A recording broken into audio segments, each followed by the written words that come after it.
Gathering Greenhouse, a podcast to help us to grow together. David is gone and Rebecca is here, and we are excited to have her. Yay! Thank you. Woo! You should have done a dramatic pause after David is gone. You should have been, David is gone. And then I would do the dun dun dun. I believe he's up in Michigan redoing his Probably whole house. freezing. So if you're looking for a fantastic stay in Muskegon, see David Rudd. I've been corrected. It's not Muskegon. It's Muskegon, not? right? Really? Or did I say it wrong? Don't look one at knows. me. No one knows. Oh, David. I got corrected said for it one way. Sagatuck. Oh, yeah. He's like, it's Saugatuck. Oh, God. Sorry. Well, they say things different up there. Oh, Well, Alyssa is calling us. All right, let's now. pause the podcast. For business. Hey.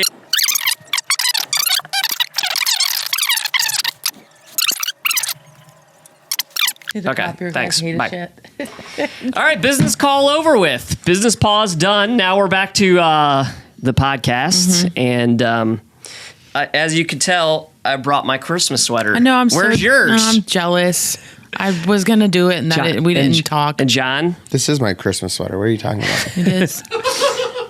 Why are You you should judging put me so like a bow on the cow on your hat or I something. mean, this dress is an her up. ugly Christmas sweater. It really is. Yours is a beautiful Christmas sweater. It's not new. Christmas. I was going right? for don't freeze today because the heater's broken in the office. So You have a purple theme that goes on a lot. I do like purple. Yeah. I have to admit, The purple car, the purple Yeah. clothes. purple stuff. Hey, Jesus like purple. Yes. So What? So I was always It's a royal color. I know, it is royal so color. Jesus always got purple. Was like Yeah. the thing whenever. Yeah. the did your drama last It was in church the like temple, change like the the- colors like on the cross or anything like that? I think sometimes. drape? Literally, our cross was probably 4 stories in the air because our sanctuary is like so tall. Yeah. So you had to get this like long bamboo rod out and like balance it to try Carefully to put it. try to take the one off and put the other one on. It was so dumb, but glad we don't have to do that anymore. Was it official like policy? It must be this color. I don't know 'Cause I know there are didn't some keep up. that- I didn't really care. There are some that are like Yeah. put the purple on at this time and the white on at this time. Exactly. The terms Came of down. the endowment that your Yes. church was living off Right, of. right, exactly. Well, I thought, I guess this was your idea. I'm going to take credit for it. I thought we would try a Christmassy dessert today. And let's just be very upfront Yes. about this. This is the best Little Debbie. Hands down. It really there. is. Year round. It And really this is. I'm saying that confidently because David's not here, and he would fight for Swiss cake rolls. But this is the best Little Debbie because it's the zebra cake with sugar crystals. Yes. And it's amazing. And it's the frosting, like the filling in the inside and the crunchy. Yes, What we should have done is we should have got some of the zebra cakes. just compared them? Just to compare that because I've never done a side by You want side. one? The Oh, you get 2. It's Mardi, Oh, and that gets it's Mardi two. Gras. it's Mardi Gras. Christmas Mardi Gras. Hey, I might be interested in Mardi Gras if they're throwing these out. You never know what Well, will it's get thrown at you. for Little Debbie Christmas tree. Wear a Christmas sweater, With tinsel. obviously. You should stand up and let here the you people go. see the epic nature. Can we see from here? Can't stop. Yeah. Santa riding a unicorn. And he has a nose. Don't stop believing, which is foreshadowing to our conversation later. We're going to get into a it little is Santa foreshadowing. talk today. We planned that. Totally. We're going to eat these. Okay, so You going to eat one, Matthew? let's just for those of you who don't know about this, which you're living under a rock if you've never seen these or So had them. good. But you can only get these at Christmas time, and like John said, they are similar to other cakes. But I feel, to me, where I disagree on the zebra cake thing is when the first bite. After the first bite, I will agree with you, is just like a zebra cake. But to be able to put your mouth, like get a one bite that's like fully covered in the Like chocolate the is end? different Yes. at the end. Yeah. Yes. So let's And go. most of you think I'm crazy right now who are probably Well, it's listening, because- but No, it is you a have big a difference. point. You have a point. Christmas trees are different shaped like feel food in the missiles. mouth. It's like thicker too. You get more of the icing on it. Well, eventually it starts sticking to sticking to the top of your palate, Yeah. Hands down. the Should we best. toast? Let's do that. Oh, I already started. So I good. love that. Oh my gosh, this is amazing. It's crunchy. All right, isn't it? Awesome. This is clearly the best podcast we've ever done. I don't care if anybody watches. This Best is snacks. my happiest. Yep. So I also like the further you go back in it, the more cream you get. So the texture changes Yeah. too. So it's not like the same texture. Like that first bite is like. I always feel like the first yum. bite, I get a little bit like salty something too. Like I don't know if they. it's the crystals. Yeah, but those are sugar crystals. I think your brain feel like the registers salt. That might be salt I feel too. like the salt is maybe on this, if it's like white chocolate Like or on the white outside? cream. Do you But know I get a some- little like it awakes my taste buds, and then you bite in, and then you get the crunch. like and really These sugar interested? crystals Oh, are I actually tell you, I think salt about these crystals. things That leading makes up sense. to You really love Christmas. these. Oh, I really do love these. Oh, no, this is what I live for Christmas. Like, Yeah. I don't care for Christmas, but these. You don't Get me wait. in the mood. Wait. You don't care for Christmas. I work in a church. Like, you know It's work anything to about you. most churches, Christmas is the worst time to have my job. So Why? Christmas Explain. is a big, Explain why heavy it's the worst workload. time. So our church is another bite. unique in that we're one of the few churches that doesn't do these giant Okay. Christmas programs. Right. Okay. I get that. Yeah. So here I actually love. We simplify It doesn't Christmas. stink for me here. Yeah. It's but fun. most places I've been, Christmas is the most stressful time of year for me. Yeah, you're doing like this heavy music Christmas time. Yeah. Well, and like we have to, There is no Christmas without Christmas music. Let's all be honest. Have to have it. We have to learn basically every year, relearn a bunch of songs that we're going to play once or twice. Where like all the other music we do like several times during the year. So Okay, it's for a little non-musicy people, I don't know if you're a music person or No. not, but for non-musicy people, I'm just like, you can't just pick up your guitar and play it. Like that's what I think. Like musicians are so talented that mean, they I could can. just listen to it one time and then they just play it. It's that easy for you. different. Don't tell people that. Okay. It's a secret. Some can, but many Okay. cannot. Here's a question for y'all, not John. Does John have a good Christmas song voice or I don't not? know where this is going. John has a good everything voice, and That's he right. just Thank does. What do you think, Matt? Since John's your boss, What do you? I want to know. I want to know what you mean by Christmas song voice. So like the Are you thinking traditional Sinatra, like White Christmas style? Like no. No, I'm thinking more of like the traditional like Christmas songs that we'd all sing together I used to do at opera. church. Did you? serious? Hey, we got a guest. What up, We've Ezra? got the cutest guest ever You need some help? with his tablet. Oh, iPad. Sorry, it's an iPad. Right, You want Ezra? a bite? Do you want a zebra cake? No. Are you angry that there's a bite out of it So already? good. Matt has two. He'll probably He's give you like- one. They're both gone. They're both gone. Matt likes the Christmas cakes. All righty. Well, Maybe. let's go. Let's go into some of our. Oh, I got a password here, John. Oh, he got that too. It's just our multitask. It's It's been a a weird morning. multitask Christmas. We're doing Christmas, and we have some Christmassy questions this morning. Yeah, we're making how Christmas First feels. off, what I thought we would do is let's talk a little bit about Christmas Kids Sunday that happened. First Yeah. off, hey, let's give her a hand. Matt's on his phone texting Matt someone. gets a hand too because We're he not had sure a big role. what he's doing right now. Maybe, I'm imagining he's texting his mom for the Christmas cookie recipe that he loves. not. Okay. No. He's texting his grandma. Nope. Okay. Are you Googling, does John have a good voice Yes. for Christmas? As John walks in. So great job on Sunday. Thanks. Those kids did a great job. They're so cute. What was your favorite part? What was your favorite thing? Ooh. What was your favorite thing? I can tell you my favorite one. Okay. I mean, there were so many kids. Here's my favorite Christmas kids moment. Yeah. There was a time when I think it was the toddlers were up there, third service. There was one kid, and I believe it's Mike and Sarah's kid. He was right dead center, middle front row. He had like his hand in his pockets. Oh, yeah, He yeah. was staring forward, did not move the entire song. And everyone on either side of him was like doing the Christmas thing. And he was like, I don't know if he was not having it or if he like got scared or what, but it was hilarious. Well, you got to think these kids get up. They do practice, right? But there's no one in the room. It's just Yeah. mom and dad and a few other people. They get in that room and everybody's there. Is looking at them. So not only is it just a ton of people staring at them, Yeah. but then they start looking for the people they know, and it's now hard to find them. So you'll see them; they're just scanning the whole. yeah. That's exactly And what they have was one of happening. two reactions if they see mom. I'm going to lose it. Yep. Or I'm going to wave. Yep. Both are cute. Whatever. Yeah. I don't think I have a favorite moment because I just love the whole thing. Like, I just love it. They're just the cutest things in the world, and kids, they're singing Christmas songs, they're praising Jesus. Like, it's kind of what I live for. I love it. I do think. Like, do you want it to be Christmas all month? No. Christmas is so you live for it, but not that much. Well, you live for it within that one Sunday, right? Well, that's like 6 weeks of prep for that. Yeah, for that, and there's lots of props to consider, and there's technical considerations, and there's, you have to communicate. And our team, the one that I'm on, is just awesome. Mm-hmm. Like, I'll say, here's what I think we should do, and they'll say, they're not going to do that, or this is be too difficult. Let's try this instead.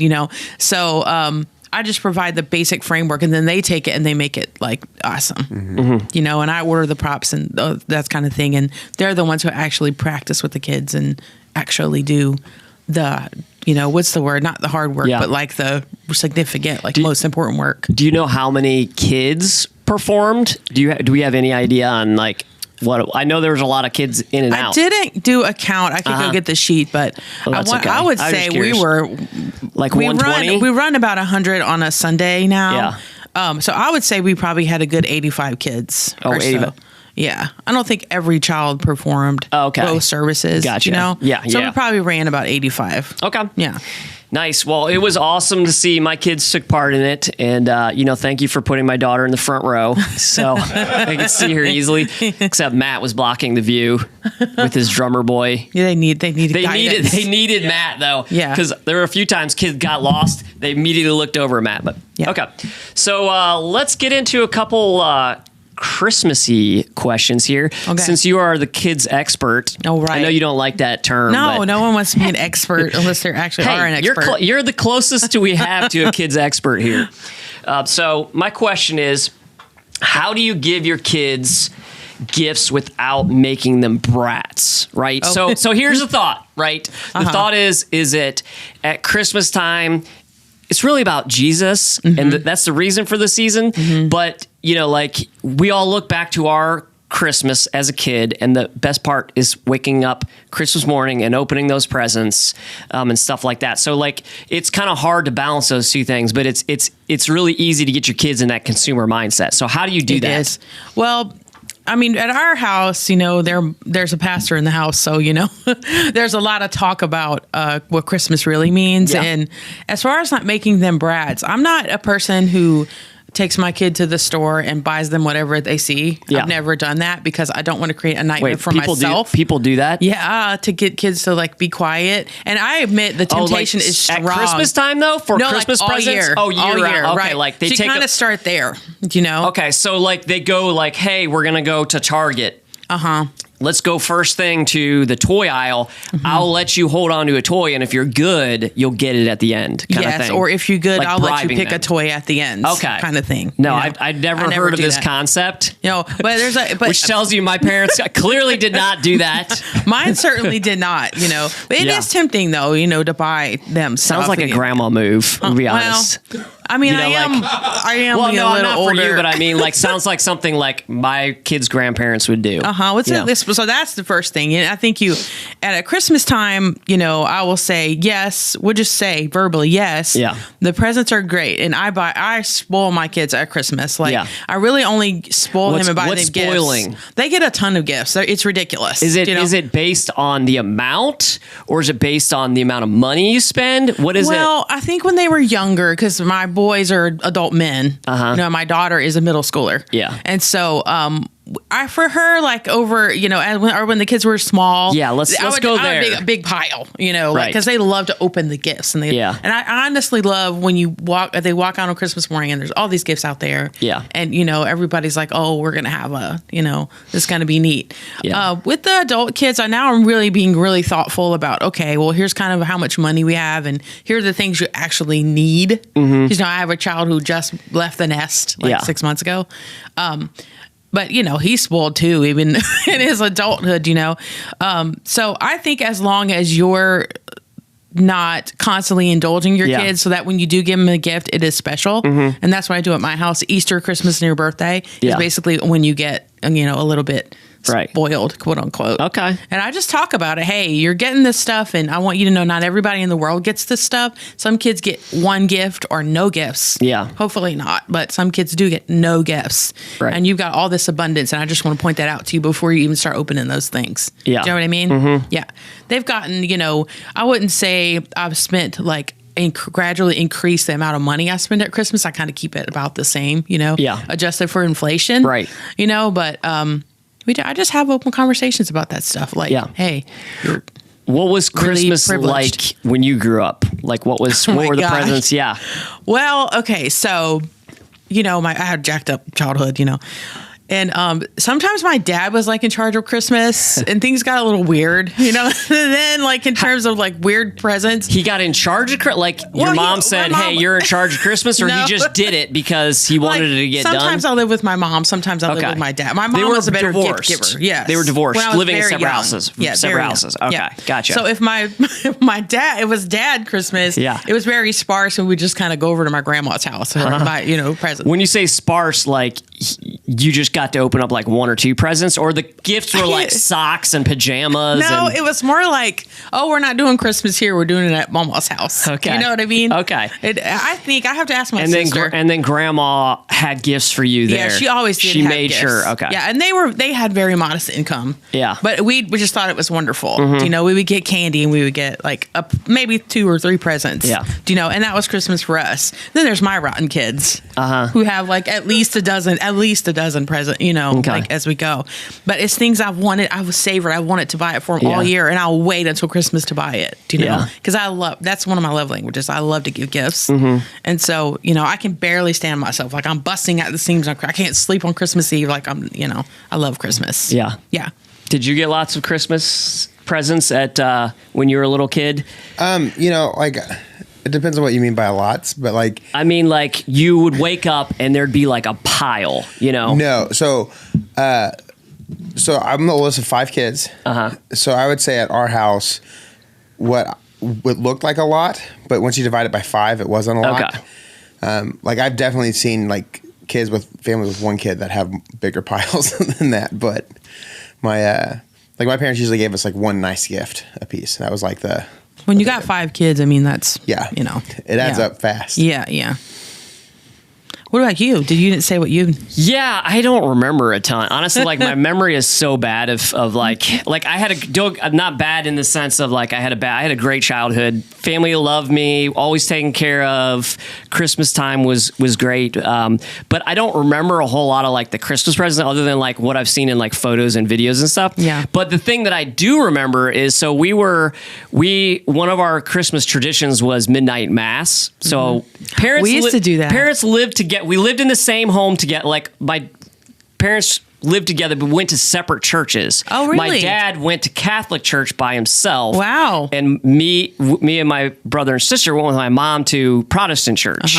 So we went to several different ones, but we kind of settled on a Christian Missionary Alliance one. But at Christmas time, church was midnight mass. That's the only time of the year we went with my dad to Christmas. So, and it's a weird arrangement. It sounds like they were divorced, but they were not. So they were church divorced. They were church divorced. Yes. Yeah, that's a good term. And we would go. So one thing they would do is let us open up one present before midnight mass. Before midnight mass. Midnight mass. So those were the presents that I kind of remember because midnight mass was so boring as a kid, but you'd have that one present with you and you would just play with it the whole time. And one thing I really remember is I got this was back before cool technology existed, but I got a video game watch. Oh. And it was a Batman game. I was gonna say, it was probably just Pitfall? somebody jumping over something. That's all it was. But I remember thinking I was the coolest thing ever. It was We always got Christmas Eve presents too. Yeah. And it was always pajamas. I know a That certain sounds like what my person wife who would could like be to do. accused Always of doing pajamas. that. Yeah. There's been a lot of Christmas Eve pajamas. I let them open New one one? present. Or would they get No, we take pajamas out of the drawer, roll them up in a ball and wrap them. That's what we do. No, we always got brand new Christmas pajamas. brand new Christmas Yeah. pajamas? Yeah. Okay.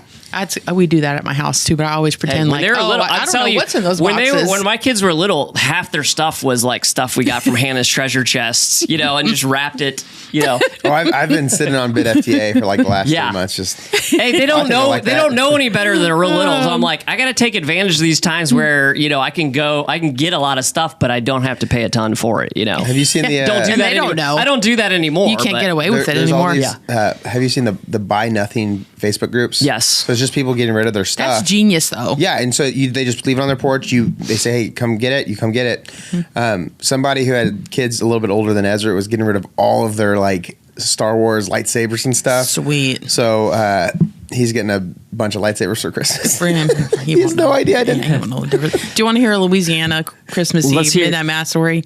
So Louisiana, we do this thing called a réveillon, and it's where you say that word again. Réveillon. Réveillon. I don't really know how to spell that one, but it's called a réveillon. And back in the day, I'm sorry, you can cut this out, but we need to. But back in the day, used to, a lot of people where I'm from are devoutly Catholic. Mm-hmm. It's like the pervasive, religion. I went to catechism for a year and first communion, all that stuff. I did all that stuff.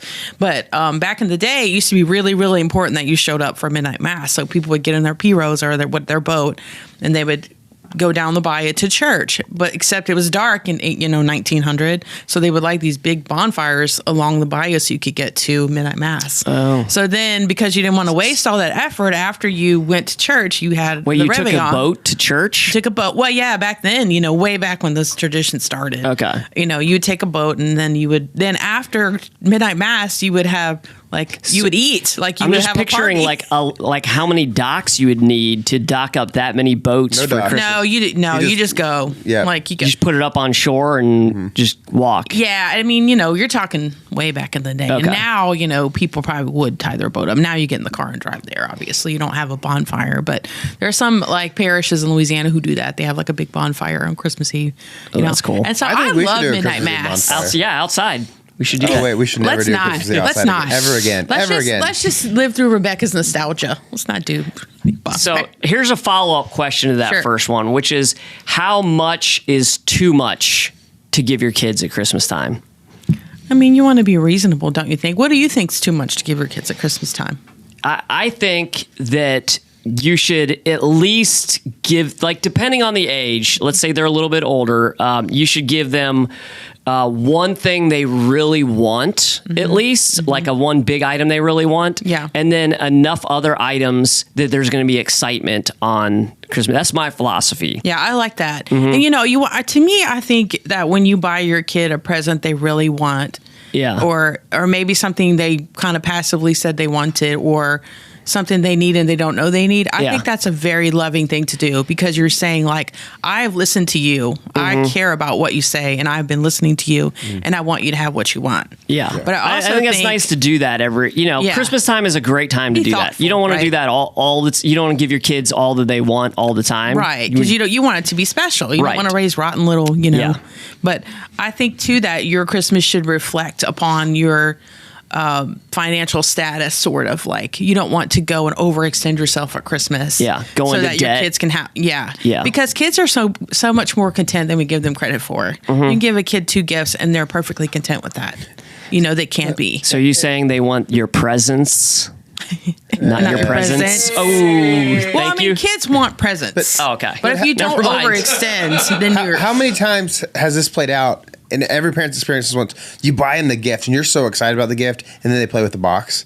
Yeah. And it's I guess every 2-year-old and below toy. Just recently, my kids were begging me to do a box fort again for them, because we haven't done one in a long time. Oh yeah, that's easy, right? And Lord knows the Amazon truck pulls up at the gathering 500 times a week. We've got plenty of boxes around here. Yeah. Yep. Yeah.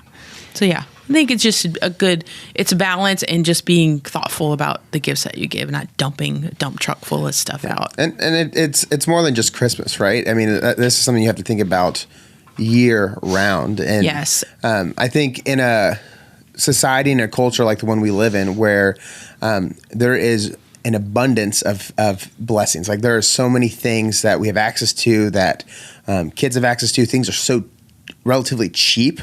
What my kid can get, now for $80 would have cost thousands of dollars, a few years, it's just stuff like that. Technology gets cheaper. Yeah. So it's really easy for us to overindulge in that.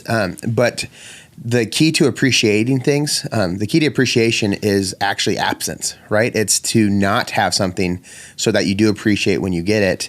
And if you just are used to always having the thing you want, then you start to really, take it for granted. And I think that's the thing with kids is, the reason you have to say no sometimes, and the reason you can't just give them everything they want all the time, is because then they just assume that that's how the world works, and they don't realize that mom and dad worked really hard for you to have that.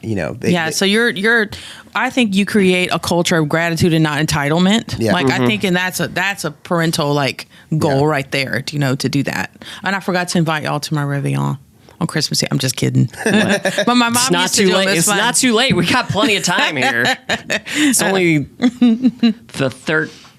Wait, I don't know what the date is. It's 10/13. That's not the date. I'm just kidding. 12. The 12th. Thank you, Matt. I was going to say the 13th because people are watching this on the 13th. Oh, all right. See, you're smarter than me. I thought you were just looking at the 10/13. Yes, it is the 13th. It's the 13th. We're taping this live. We're recording I'm not this very live. good at this, am I? Okay. All right. So next question here. Have you noticed there's a Christmassy theme to this? What? How do you effectively bring Christmas or bring Jesus into Christmas? Oh, this is my favorite subject. Yeah. How do you put the Christ and Christ Mass up? Yeah. How do you do that? Because so much of what we do beforehand in Christmas movies and Christmas lights and Santa Claus, it's all about consumerism. It's all about having fun. Not that celebrating Jesus' birth is not fun, right? But how do you balance those two things? How do you have those great and special Christmas moments, but still make it about Jesus? I would say it used to be a lot easier because Jesus was in more places, And so when my boys were little, who are adults now, I would be like, do you see that star on top of that Christmas tree? Do you know why, Sarah? And they're 4 or 5. I know why, Mom, as they go over, it's because of Jesus, But I'm like, they what said Sarah it just and like Shepherds that. followed it, Jesus, like that. Oh, yeah, just like that. It's because of Jesus, Mom. And then, there are so many ways to, there are movies available about Jesus' birth. Like The Star is a fantastic movie to show kids about Jesus' birth. You can get books and fun about to watch. Jesus' birth that are Christmas themed, those kinds of things. It's not that hard to do, but it's a matter of taking small intentional steps, as you go around at Christmas time. De-emphasize the guy in the red suit, and just put Jesus over everything. And just kind of little moments. I found, that now that my kids are adults, I found it's the little things I said or the little tiny things I did, the nativity set, the whatever. Yeah. That's the stuff that resonates with them, not some of the larger things that we do at Christmas time to acknowledge Jesus. Follow-up question. Did it work? It worked. Okay, good. It works, yeah. Good. My daughter, is a middle schooler. Yeah. And I did the same things with her, and they understand that Christmas is about Jesus. I think, too, read the Bible. That's easy. Before we open any presents, this is another way to keep them from avarice. On Christmas morning. Christmas morning, the first thing you do before you even get in those presents is you read the Bible, you read the story. And then on Christmas, too, we also open gifts very slowly. Yeah. And when my kids were young, and my daughter's still young, so as we're opening, I'm reminding them about, Right, I think that's why we're doing this today. That's the trick, is to grab the things. So, all the things we celebrate are maybe an evolution or, they all started with a seed that is something that is Christ-centered in Christmas, right? So, my kid is 4. Christmas equals presents. That's where we are right now. And he goes through the list and he's just marking. True for any age. That's just kids. True for any age. Trying to get down and explain to my kid, well, this symbolizes this and this, and explaining he has an advent calendar. Yeah. He doesn't really fully understand the significance of the advent calendar, because the significant thing to him is he gets a little trinket out of it, But that's time, and time is going to do its job. Yeah. But so he's focused on presents, right? That's what he's thinking about. So he's focused on gifts. Well, it's really easy to pivot off that. And let me tell you about the greatest gift that we've ever received, which is that God sent his son for you, right? And so you find those little things. Or why why do we light up? Well, Jesus is the light of the world, right? Like there's ways that you can pull some of these things that are culturally like blown out of proportion and just bring it back to the significant thing that it might represent or tie to. Why are we even celebrating Which this? is where it started. So we can still sort of make those connections, the wise men and the gifts too. And just look for them and, every little moment, every little thing see, you can just keep interjecting that as much as you can. And that builds up over time. And, I would say, for me as a kid, Christmas equaled presents and parties like that. And it was fun. But as an adult, it doesn't, right? As an adult, it means I work. I'm just kidding. I was being Scrooge earlier. But as an adult, it adds up and you start realizing, no, it actually is more important. There is a greater significance than just the gifts and the tree and all that. And the story itself of this baby being born, this baby who is capable of doing anything he wants to, is born in this humble circumstance. Like, you're tucking him in at night. See this, soft blanket you got, and this, my daughter has so many pillows in her bed, it's ridiculous. I'm like, Jesus had none of this. He had scratchy hay. He was wrapped in swaddling clothes. Like, do you know what I mean? He did not have a bouncy seat or like and you don't want to like be like ridiculous and like constantly every moment talking, because Christmas is fun and kids do care about gifts more than anything. Don't take the fun out of Christmas. Yeah, don't be weird. Like, don't be a weirdo. Like, just kind of little things as you go, and you can get away with more when they're 4 than you can when they're 16. But. Well, and here's a plug for Christmas Eve service at the gathering. I think that's a great thing to do to tie Christmas and Jesus together, because part of the reason why I think I loved Christmas Mass so much, even though it was boring as a little kid, is that you knew that was the last thing you did before you went to sleep. You knew it was about Jesus, because you can't miss that at a Catholic church. Right. So you fully knew that it was about Jesus. They went through the Christmas story in Luke, so you knew exactly what it was about. Like, they keep to the traditions of Christmas time. And that's when I'm like the most nostalgic. I don't think you can go, traditional enough at Christmas time. That's my, opinion and take on it. Yeah, I never want to go, like, if I'm talking in Christmas Eve, I never want to go after we sing. Do you know what I mean? Because I just want to cry. Right. Like, the whole time. Yeah, especially I love the candle lighting that we do here. That's awesome. It's so powerful to all the lights go off and to look around, and it's weird. You don't necessarily notice how many believers are around you. Yeah. And then when you see them represented as the candle, I mean, it's like, well, there's a lot of people here in this with me, and that's just a really cool thing and just to see the difference that Christ has made in that room, right? Yeah. Those candles represents people who, have come to Christ, and that's a really cool thing to get to just against see. Like all the odds, that makes me really cry. I have the best view in the house, right? So I get to stand on stage. We're singing Silent Night. I see the candles slowly spread. I mean, it's a cool thing. That's probably the biggest perk I get. On Christmas Eve service is I get to see that happen. But it's cool. Love it.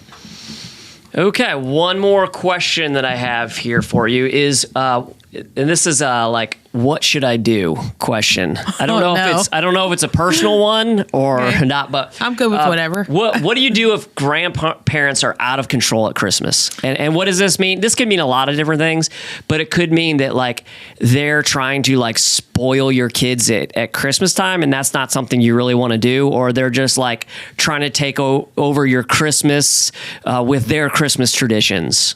Well, I think this is an individual family thing, and it boils down to everyone's favorite C word, communication. Yeah, you have to decide what are my parameters and how am I going to communicate. Does that work, John? It boils down to everyone's favorite C word.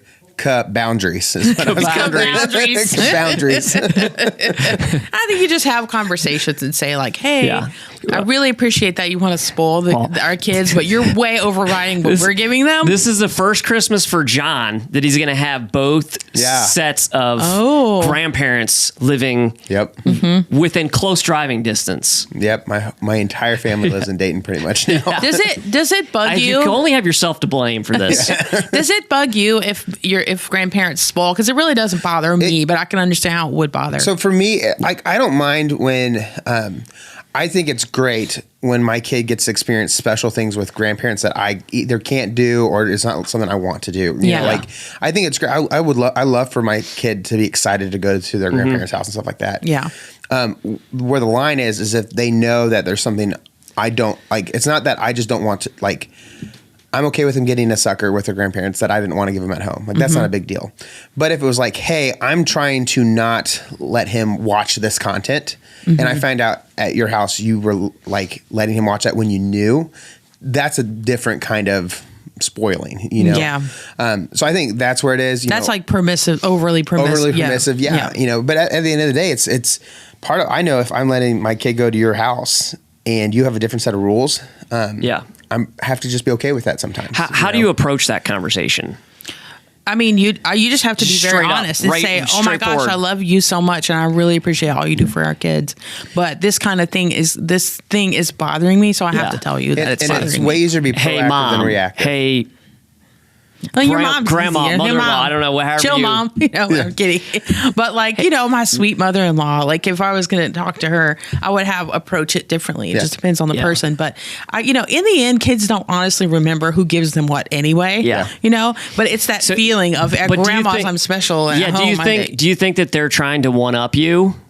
Or do you think that they just aren't aware? Yeah. You know, I think most of them sincerely just want to spoil the kid. But there could be some dysfunction in there. Yeah. And that's a whole other I think like a matter. lot of grandparents too, like it's a weird, I don't know if it's like a delayed guilt kind of thing, but like they'll be like, I didn't get to give you this as a kid, but now I'm in a position to, like, maybe finances are different or whatever, I can give that to your kid, you know? And you know, I even do that sometimes. I'm like, I didn't get that as a kid, so I want my kid to have, like, and I'm wondering if that's the kind of the same thing. I definitely feel that way too. You're gonna have a nice Christmas. Yankee swap Christmas when he gets the iPad or iPod. The iPod, yeah. And he's like, I spent $100 on this or $200. We had a $20 limit. Yeah. I hate and then he got so upset when he got into the oven mitt, the homemade oven mitt. I forgot about the oven. Yeah. He's like, you loved me. You appreciate me an oven mitt much. He's like, I appreciate everybody an iPod.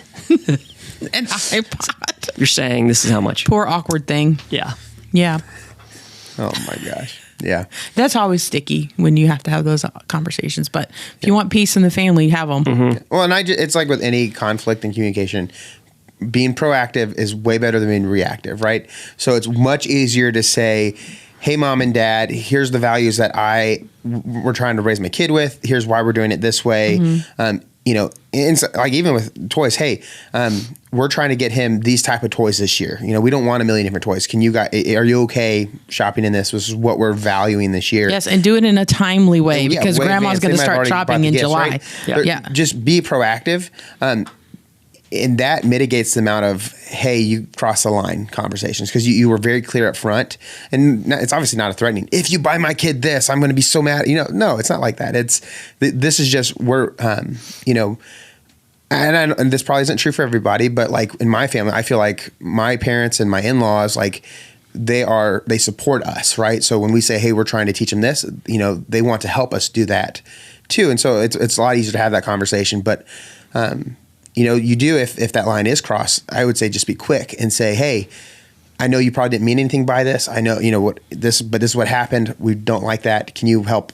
Yes, make sure this doesn't happen. That's do it quick. Don't let things fester. Don't let them build do it up. Respectfully and with acknowledge that other person's culture and that other person's past experiences too. And recognize, even though your parents aren't perfect, there's a lot of wisdom your parents have and your kids' grandparents have that you don't. So sometimes you actually need to listen when they say, here's why we might disagree with your boundary. You know, you're still the parent, you're still responsible, but don't think you're so wise that you need to not, hear the wisdom from your parents or your Right. in-laws. It takes you a minute to get there, though. It's right? hard, yeah. When you had to be like 28 or so before you start like, hey, maybe they're right about stuff. The worst thing about growing up is when, like, so I'm 30, realizing that I remember my parents when they were 30, right? And I thought at 30 they were so like wise, like my parents were infinitely wise when I was a kid because they're the smartest people in the world. And now I'm realizing I'm the same age that they were. And I don't know anything, and they were figuring it out too. So that makes it a lot easier for some of the things that, looking back at my child, they messed up here. Yeah, they didn't know better. Because we're making stuff up when you're raising kids. You're making it up as you go. So it's hard to realize my that kids are wonderful and they listen to every word I have to say. Right. Wow. Parenting is easy. Halos? Like, do they wear them to school? You guys own a what? Halos? Totally can't relate to you guys at all. I don't know. Wait till somebody gets tattoos and nose piercings. Then like when they're, can I get this when I'm 15? No, you cannot. You have to wait If till. you only know Harper, you would be like, yeah, Steve's got it easy. Like, Oh, I forget. she's There's the best kid tattoos in the and piercings at your house already. Yeah, but I'm talking there are. about my kid. Okay. Mr. Let's tattoo ourselves extensively and pierce Yeah. our face. Are you watching, son? He watches these. Oh, does he? Oh, yeah. And I Yeah. almost wore his favorite sweater that he hates when I wear it, but I didn't do it. You should have. I should have and said, "Here's my star sweater for you, baby." Yeah. Matt thought that was funny. Did. You're killing with I the think Matt Matt audience. should come. You're I think killing Matt with the should Matt come on audience. today. Yeah. Come on, Mr. Wilson. Nope. Come on. Nope. Well, I think that's all the time we got for our podcast today. We rambled enough in our This one. Christmas episode and our Réveillon. Good, say it very again. good, Réveillon. Réveillon. Very good. That was good. what was the lesson- word you said yesterday? That was, Oh, I don't remember. What was I talking about? I can't remember. Yeah, her? Yeah. Oh, we're talking about Gruyere cheese. Yeah, yeah, Gruyere. yeah. Yes. That was funny. How do you say it? Gruyere. Gruyere? Gruyere. I can't say it like that. Oh God. Gruyere? I thought. I'm Yeah, trying to are we close. gonna- I'm are we trying to gonna close. edit a I'm lot trying of to this close out? these things Can you this thing edit out this? here. How do you say it, I hope Steve? you have a wonderful Christmas and a hope happy you do new too. year. And thanks for joining us and thanks for being part of our podcast throughout the year because we know you're all loyal followers of the, Right. Mass the Gathering audience, right? podcast. So Merry Christmas to you. Merry Christmas. And And to you. to you as well. Thanks. I want to wish you a Merry Christmas. And to you, Matthew.